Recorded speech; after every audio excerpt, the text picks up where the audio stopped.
It all started as a normal day out at my ranch, the place I've built with my own two hands and where I usually find peace away from the noise of the city.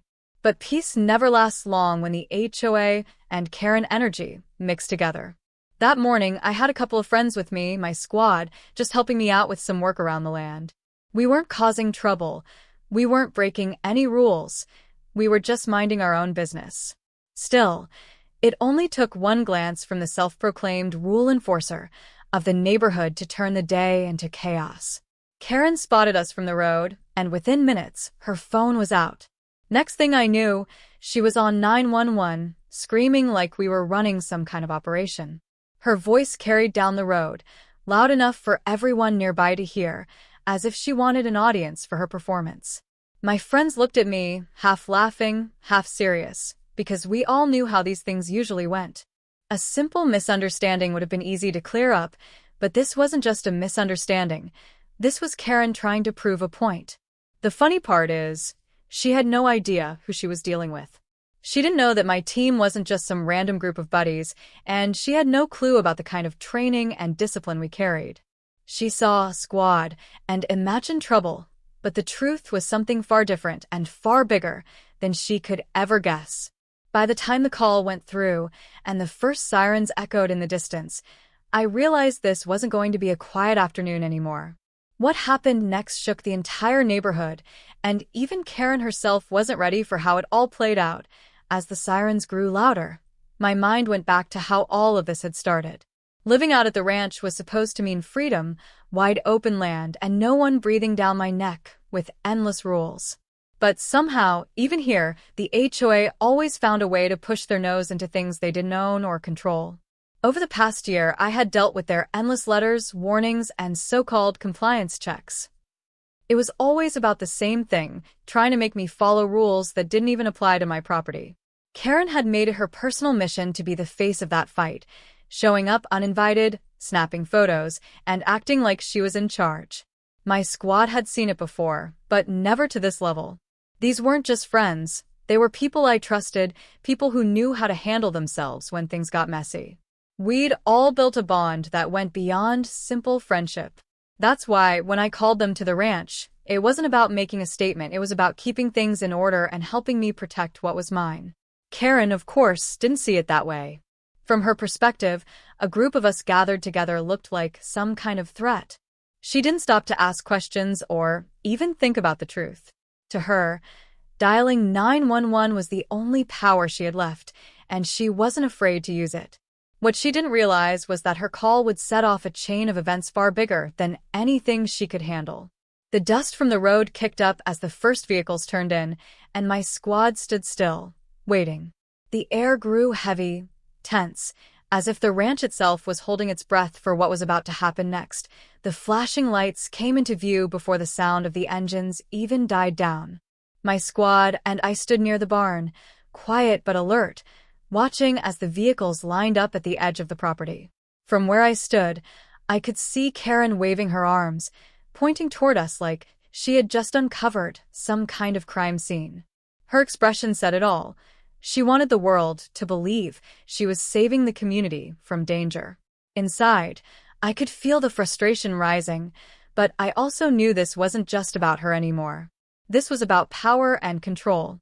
The HOA had always tried to bend me to their rules, but Karen had turned it into a personal mission. She wanted me gone, or at least stripped of the freedom that came with my land. What she didn't expect was that my connections went deeper than she could imagine, and the people standing beside me weren't the type to back down when things got hard. The officers stepped out, scanning the ranch, their eyes bouncing between Karen's dramatic gestures and the calm stance of my squad. There was confusion written on their faces. They were prepared for trouble, but what they found was something that didn't quite fit the call they had received. That confusion was the opening, but it also created its own kind of tension, because confusion can turn dangerous fast.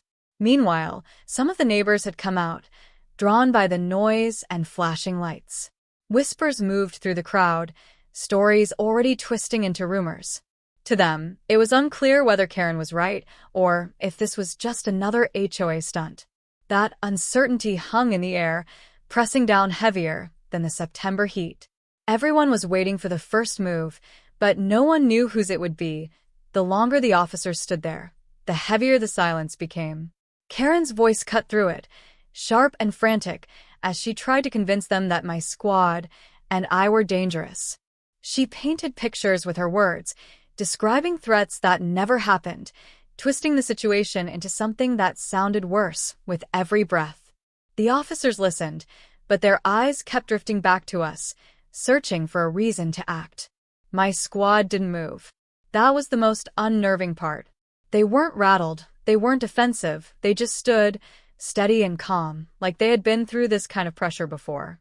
The stillness made the tension sharper, as if one wrong gesture could light a fuse that no one could put out. I could see some of the officers shift their stance, hands hovering near their belts, waiting for the smallest excuse. Behind them, the neighbors had grown into a crowd. Phones were out, cameras rolling, everyone whispering about what they thought was happening on my ranch. For them, it was entertainment, something they'd talk about for weeks. But for me, it was my life, my land, and my name on the line. The HOA had already tried to tarnish that with fines and threats, but this time, Karen had escalated it beyond repair. I locked eyes with her across the field, and for a split second, she froze. Maybe she realized she had stirred up something bigger than she could control, or maybe she still believed she was in charge. Either way, the weight of the moment pressed down on everyone there. Then, in the middle of all that silence, one of the radios crackled. Orders came through, and every head turned. The next move was about to be made, and no one knew how explosive it was going to get. The radio static hadn't even faded when another sound cut through the tension, a deep rumble from the distance, not from patrol cars, but something heavier. Heads turned toward the road, and that's when I saw them. A second wave of vehicles appeared, larger, with gear strapped to the sides. My chest tightened. This wasn't the usual response anymore. Someone had escalated it far beyond a simple 911 call. Karen's eyes lit up like she had just won, convinced she had backup strong enough to finally shut me down. But my squad exchanged quick looks, a silent understanding passing between them. This wasn't a surprise to them. If anything, they seemed ready, like they had been expecting it. That shift in their posture caught the officers off guard, and for a moment, it was unclear who had authority in this standoff. The ranch, once quiet and familiar, now felt like the center of a storm with everyone bracing for impact. The neighbors gasped as more gear rolled out of the incoming vehicles, whispers turning into nervous chatter. Some thought it was the fire force, others thought a SWAT unit was about to sweep through. No one knew for sure, and that mystery only added to the weight pressing down on the crowd. The officers already on the ground looked uneasy too, caught between Karen's frantic demands and the reality of reinforcements arriving. I could feel the dust swirling around us, the wind carrying tension like electricity. Karen stepped forward, pointing at me again, louder now, shouting about rules, safety, and protecting the community. But her voice trembled, and for the first time, I saw doubt creep into her face. She had called for a fight she couldn't finish, and the next few moments would decide just how far things were about to go. The new vehicles finally stopped at the edge of the ranch, engines idling as dust settled in the air. Everyone held their breath, waiting for a command, waiting for someone to move first. Then, the doors swung open, and out stepped a unit in full gear, not to confront me, but to stand with my squad. The look on Karen's face was priceless. The very force she thought she had summoned against me was actually my backup, a team I had been working with long before this drama ever started. The crowd went silent. Even the officers already on the ground froze, unsure of what they were seeing. Karen's words faltered mid-sentence as she realized she had completely misread the situation. She had called for control, but what she had triggered was something she couldn't spin, no matter how loudly she argued. My squad and the reinforcements closed ranks around me, calm and steady, showing the community that we weren't there to cause chaos. We were there to maintain order. One of the senior officers finally stepped forward, his voice firm but measured. He looked at Karen, then at me, and made it clear.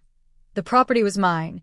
The HOA had no authority here, and the calls for disturbance had been exaggerated beyond reason. The neighbors, still recording on their phones, caught every word. The truth was out in the open now, and Karen had no way to cover it. But just as relief started to settle over the ranch, the final twist dropped. Another voice came crackling through the radio, this time not about me, not about my squad, but about Karen herself. The call revealed an entirely different investigation tied back to her actions. Suddenly, the spotlight shifted, and the story that began with her accusing finger turned back on her in the most unexpected way. The moment that call came over the radio, the entire energy shifted. Karen, who had been so loud and confident minutes earlier, suddenly grew quiet. The officers turned their attention toward her, and the crowd that had been watching everything unfold leaned in, sensing something bigger was happening.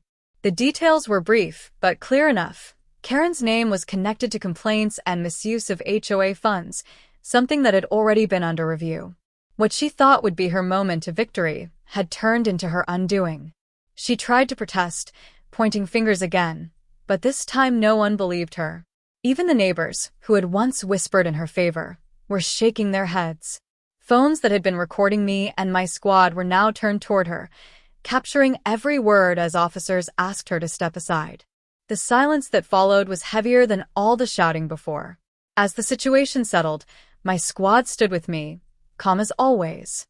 They didn't need to say much. Their presence alone had spoken louder than anything Karen tried to claim. The officers confirmed what I had known all along. My land was outside HOA control, and their endless attempts to interfere were nothing more than intimidation. That chapter was finally closed.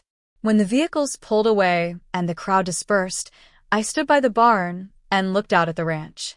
The dust was gone, the noise faded, and the wide-open land felt like mine again. The lesson was clear. Sometimes the loudest people have the weakest ground to stand on, and the truth has a way of surfacing no matter how much someone tries to bury it. Karen came looking to strip away my peace, but in the end, she only exposed her own downfall.